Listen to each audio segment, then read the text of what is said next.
The Russian aerospace forces are employing guided bombs equipped with a planning and guidance module, UMPC, with strategic precision to challenge their adversaries. These bombs rain down unrelentingly, managing to stay out of reach of enemies' air defense. The military personnel from Ukraine have expressed their inability to counter this onslaught, left reeling in the wake of the bomb drops. One soldier narrates the nightmare of 38 FAB 500 M62 guided bombs descending upon their positions, painting a picture of utter helplessness against this incoming catastrophe. The U.S. War Research Institute reports that in a single day, 18 smart bombs had plummeted in the Khan and Barrage lab regions. As per intel from the Southern Command of the Ukrainian Armed Forces, the Russian Air Force has expended up to 40 FAB UMPC guided bombs in the span of 24 hours. The Russians reportedly possess a significant number of freefall bombs. However, their deployment in the northwestern region has been effectively intercepted by Ukrainian air defense. Ukraine has consistently warned of the imminent danger posed by these unguided Russian bombs since the inception of the year. Mr. Yuri Inas, the spokesperson for the Ukrainian Air Force Command, labels the FAB bombs as an emerging threat and underscores the urgency for Ukraine to strategize an effective countermeasure. The head of the Ukrainian Air Force, Mr. Mykola Myuk, presents a grim forecast of Russia escalating the use of FAB 500 across all front lines, coupled with a possible large-scale deployment of FAB 1500 bombs. Experts' analysis reveals the FAB 1500, unlike Russia's long-standing UPB 1500 glide bomb, is equipped with fixed wings and a guidance system that is conducive for mass deployment. Ukraine has been the recipient of guided bombs from the United States as part of its military aid packages, inclusive of JDAM precision guided bombs for direct attack and JDAM for long-range guidance from GPS. The JDAM will equip Ukraine to swiftly and accurately drop bombs from the sky, exhibiting a parallel to the FAB bombs. In March, General James Hacker, commander of the U.S. Air Force in Europe, confirmed that Ukrainian forces are in possession of a limited number of smart bombs, transferred through the U.S. military aid package in December of the previous year. The added complexity of Ukraine's defense scenario stems from the receipt of JDAM-guided bombs from the United States as part of its military aid package, enabling swift and precise aerial bomb drops, akin to the FAB bombs. In the recent past, the Ukrainian army has initiated an attack on the Ukrainian military UAV program, strategizing large-scale UAV offensives against Russia in the forthcoming winter. The head of the Joint Chiefs of Staff, Mr. Sergei Baranov, expresses Ukraine's intent to leverage the experiences acquired over the years and deploy unmanned aerial vehicles to inflict a severe blow to the Russian forces. As tensions rise, Ukraine has shifted its focus from defense to offense. After a grueling 21 months, they are now initiating a counteroffensive, aiming to cut off Russia's supply lines by advancing towards the Sea of Azov. However, the goal remains a challenge. Ukrainian forces are roughly 80 to 90 kilometers from the coast, burdened by extreme fatigue and immense pressure. Tragic reports have emerged of over 20 Ukrainian soldiers lost in a village close to the front lines.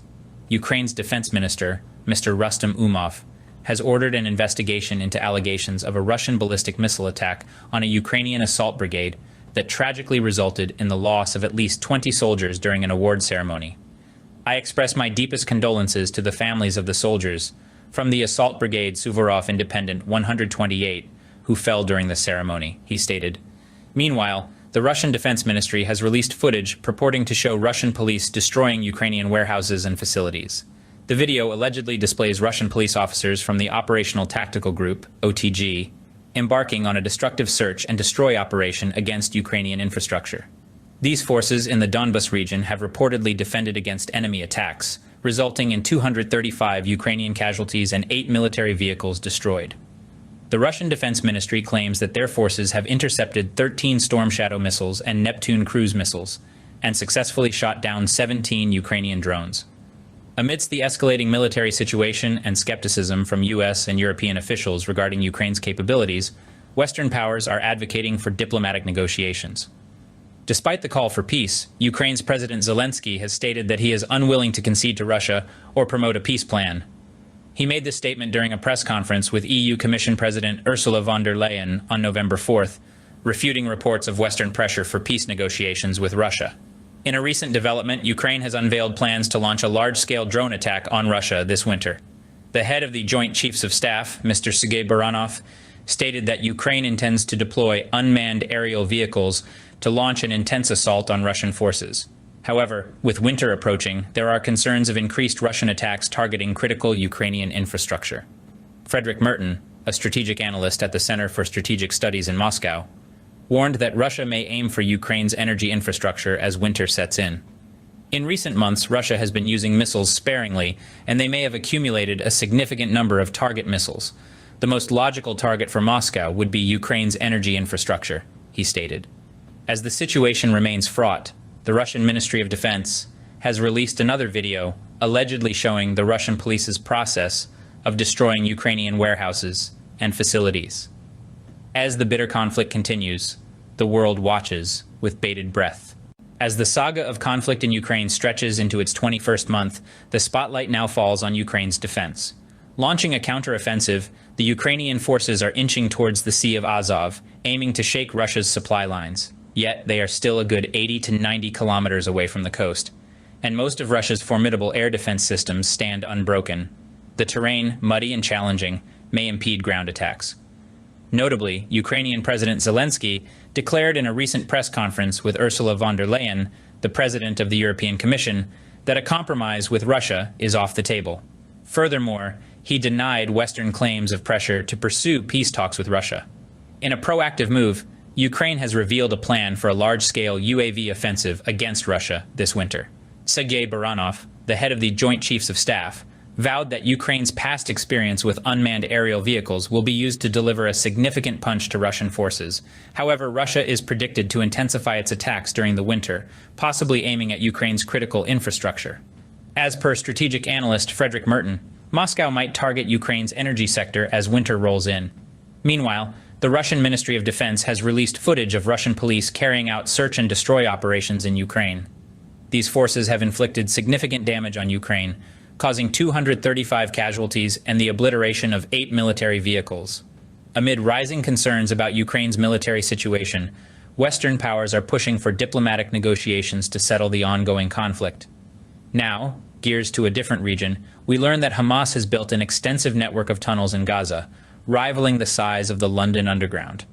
Israel, in response, has trained specialized units, including attack dog teams and mole units, to counter these underground fortifications. These units have trained in a simulated tunnel network in the Negev desert in southern Israel. Hamas's tunnel network, built over the past 3 decades, is mainly used to research methods of destroying them. Israel has a diamond unit, consisting of special combat engineers trained to locate these tunnel entrances and either destroy them or clear a path for ground troops to carry out raids. Navigating the labyrinth of the tunnels poses severe trials due to the confined and lightless surroundings. Modern gear that the Israeli forces usually rely on, like thermal imaging cameras, surveillance mechanisms, or GPS-based trackers, falter in the subterranean environment. To accurately chart Hamas's diverse underground military complex, which includes command centers, barracks, production workshops, and missile vaults, Israeli forces have turned to ground-penetrating radar and gravity meters. This vast tunnel network, sprawling beneath Gaza, is designed as a tactical advantage, allowing militants to spring up and surprise Israeli forces. Despite Israel's superior firepower, its military leaders recognize the complexities of launching an assault on these fortified tunnels, laden with concealed traps. They understand that without neutralizing these tunnel networks, they may not effectively counter Hamas's operations. Due to the compact nature of Gaza, Israel has expressed apprehensions about potential intrusions through these tunnels and missile strikes.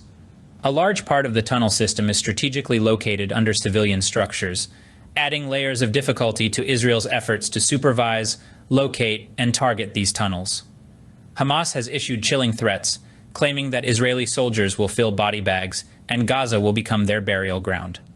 Experts have cautioned that the outcome of the Gaza conflict could hinge on Hamas's tunnel network. Regardless of Israel's military dominance, these underground operations by Hamas pose a daunting challenge, especially considering Gaza's urbanization and the complexity of the tunnel systems.